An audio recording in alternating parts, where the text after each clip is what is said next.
It's April 11th, 2026. I'm Himitsu Sensei here in Ronin Dojo. Hajimemashite yoroshiku onegai shimasu.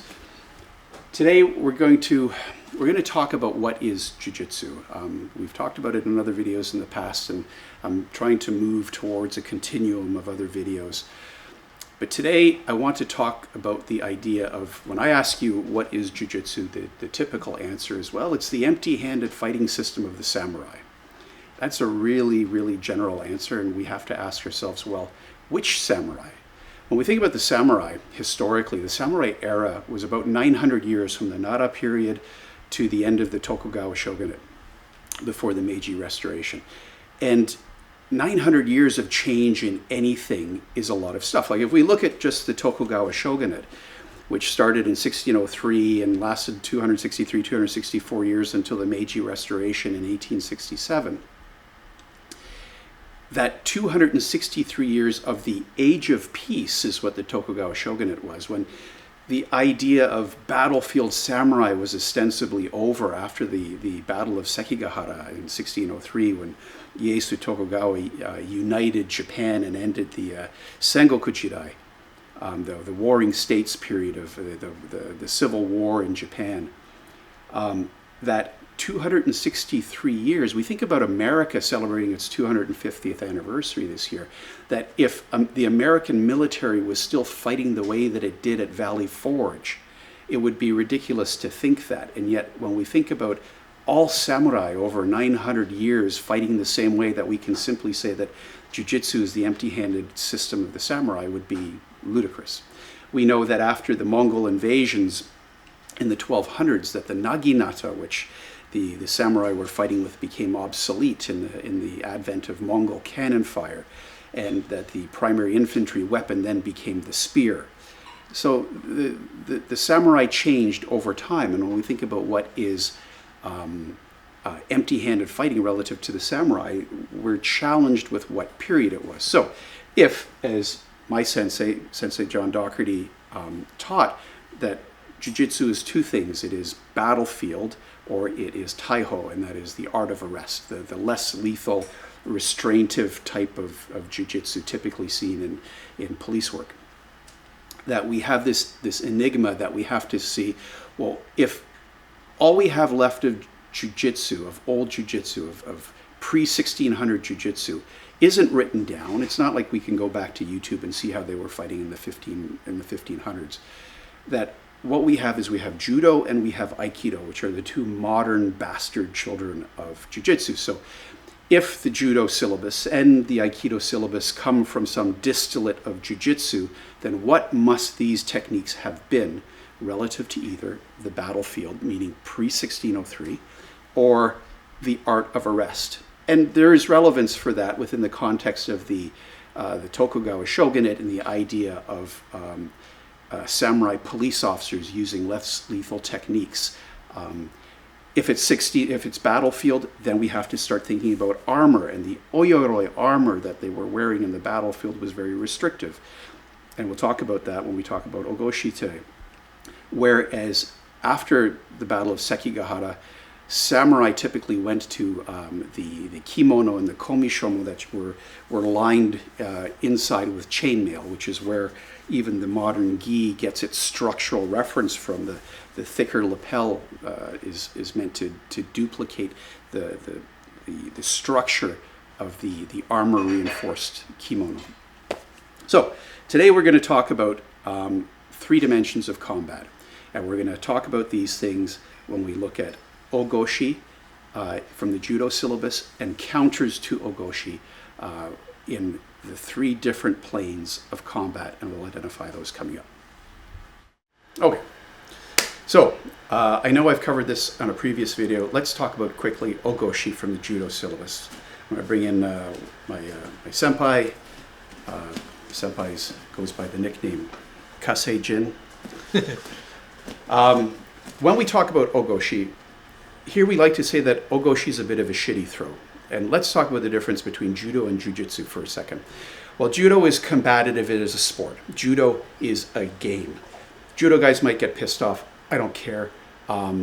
but judo is a game, and judo has a bunch of principles and safeties and rules baked into it because it's a game. So let's start with the idea that here Don and I, we're playing judo, and that as I've got him gripped here on the lapel and the high part of his sleeve, Don has done the same to me in this classic judo grip.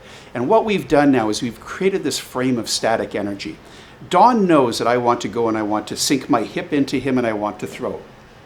So Don creates this frame so that every time I try to step in, block me, right, he blocks me. This static energy is the thing that keeps me from being able to penetrate, because we're playing this game that we both want to win by doing the same thing. So when it comes to creating dynamic energy out of the static energy, typically what we do in judo is that I will counter in the opposite direction in the way that I want for Don to project his energy. So again, if we just take a look at Don's frame here, his line is straight, he's balanced. If I take him off balance and I push him back, Don's counter is to want to regain his balance, and so he pushes forward. And as he pushes forward in the regaining of his balance, he now gives me that dynamic energy. So as he pushes forward, on this side, push. This is where I'm able to now sink my hip in and draw and produce ogoshi. Okay? When we have static energy, there's a blockage. I cannot punch through this, and in judo I can't smack him up to be able to distract him and to be able to move his center or move his focus. And so this becomes this battle of dynamic and static energy that we've talked about in previous videos. But the other problem with judo, when we take a look at the historical context of jujitsu, if this was battlefield, I would never be able to sink ogoshi. Ogoshi requires that I get my hip in, that Don and I are in parallel lines, that I've got his hip stapled to mine, and that my hip becomes the fulcrum for the throw. If I'm wearing oyoroi armor and I have a great big do, and I've got the armored skirt, I've got swords and knives and all kinds of weaponry bristling, I'm never going to be able to get my hip in here. Jigoro Kano apparently was a big fan of another judo throw called ukigoshi, or half hip throw, or floating hip throw, where the line of penetration now, and this will become part of another video, is perpendicular, not parallel. And when I throw ukigoshi, I'm coming in and throwing Don over my hip in perpendicular lines. These lines become important in every throw, because what I'm going to try to explain, I'm just going to jump ahead, I'm going to give you the recipe to see every throw as a cipher of how it is that we enter uke's line, where our energy is, where our balance is within these four cardinal directions, and how it is that we throw over the fulcrum, given the nature of the energy that uke is giving us. Even in the Book of Five Rings, if you've ever read the Book of Five Rings by Musashi, arguably the most venerated Ronin of all time, even Musashi says that in sword cuts and sword fighting, there are only so many ways to enter, and there are only so many cuts that we can give. Everything is a variation thereof. And so by understanding the cipher of what each throw is, we can begin to understand it relative to the idea of the period from which it must come from as jujitsu, whether it is arms and armament and armor appropriate, or if it was something that was invented later in the era of peace, where people were teaching self-defense in dojos and the whole dojo culture came from, but it doesn't necessarily make it. Samurai, the period had samurai that existed in it, but the jujitsu of the Tokugawa era might not have actually been samurai, right? Okay, so let's go back to talking about ogoshi. I'm going to enter for a theoretical ogoshi, okay? And we're going to do this from the round punch. We're going to make it jujitsu, so we're going to start with dynamic energy. Don's going to come with a round punch. This round punch could be a stabbing motion. It could be a whole bunch of stuff. And I'm going to come into Don's inside line, and we'll talk about this in another video. And I'm going to make an attempt to throw ogoshi. I enter by vectoring and allowing his energy to continue to come forward. I staple Don to my hip, and I'm about to throw him for ogoshi. But Don, because Kasejin, because he's a savvy fighter, He knows that I'm about to throw ogoshi, so he's going to counter by dropping his weight off of my fulcrum. Now, I have to try to pick him up, and even at Kasejin's mighty 145 pounds of weight, it is a lot for me to try to pick him up over that fulcrum once he's dropped off of that line. So the way that my sensei, who never spoke any Japanese, the way that he used to call this stomping ogoshi. That I compensate for that drop in center. I keep that staple, and what I'm going to do is I'm going to stomp my foot, thereby giving me more energy to lift Don up. The idea isn't that I want to, that I'm just stomping my foot and somehow this magically makes Don elevate himself over my hip. That in the idea of wanting to conserve my energy, that I'm not expending energy here, I'm not expending energy trying to lift him. All I'm going to do is as I lift my leg, I've created this hole, and I'm going to allow gravity to pull me forward into that hole, and that's going to be the thing that extends that fulcrum line. I enter and vector the energy down, I stable him, Don drops, and I bring that forward in order to project Don over my hip. What Don has done is he's countered my ogoshi in the vertical plane. He has dropped his center lower than mine in the vertical plane. Okay? Thank you. This is Senpai Oni. So, I'm going to now make another attempt at ogoshi.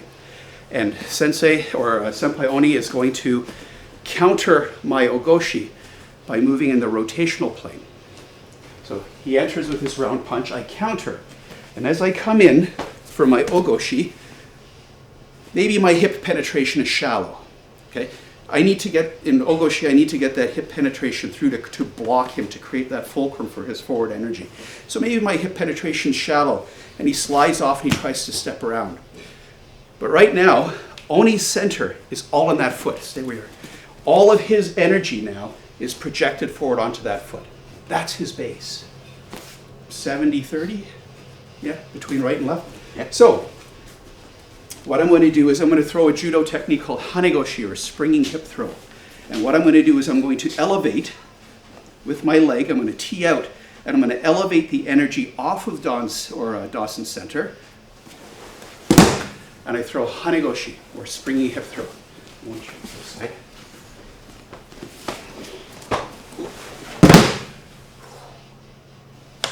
Okay, so in the second plane, the second dimension of combat, so we've had the vertical, and now we have the rotational plane. In this last one, Senpai Oni is going to break contact with my hip, and he's going to push back and away in the horizontal plane. And I'm going to throw a technique from the judo syllabus called haraigoshi, or sweeping hip throw. So as I enter for my ogoshi, he blocks my hip and pushes backward, and so I have to extend this fulcrum. I'm going to make a back kick.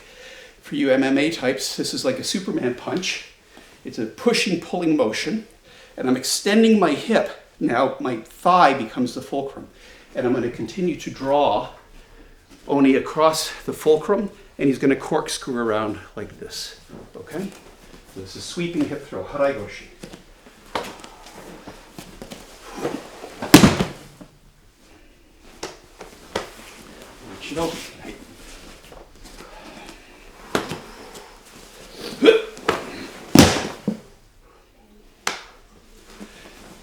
So now we've identified 3 planes, or 3 dimensions of contact.